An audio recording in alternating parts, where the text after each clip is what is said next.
那个那个鱼啊，也是蛮漂亮的，红的、黄的侪有了海个。爸爸，凤鱼几个虾粉煎的要上市的呀，今朝带你尝尝鲜。我难得来个见面。花蟹2鲜，虾粉5片。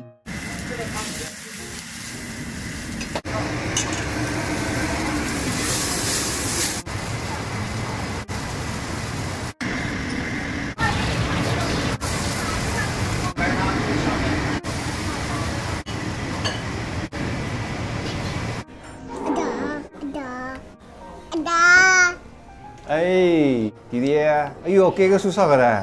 爸爸，没那个事体啊。啊，岳父山粉丝辣网浪向讲，你讲，你帮我买个房子，现在跌脱子蛮多，没拿阿尿通。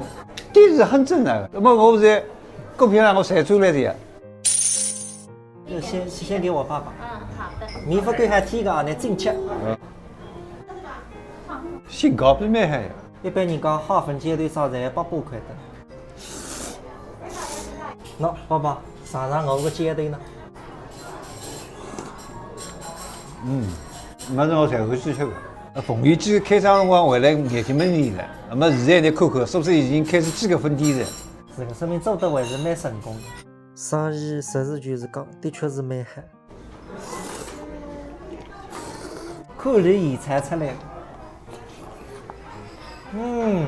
鲜得没闲话讲。11月份就是吃虾个辰光，慌再嗨。弟弟啊，关键我现在要帮你买房子了，就相当于买块白菜呀。你讲对了，啊，那个意思是讲，你结婚个辰光房子跟白菜一样便宜。大白菜呀，就是这样。搿是单辰光反而买菜街人的，只买一摊别墅哇。道理个呀，不能买搿种礼品了。搿么就该不难着啊。弟弟，想想阿条面孔哪像啊？哎呀，还有一张面孔呢。来来。OC 感。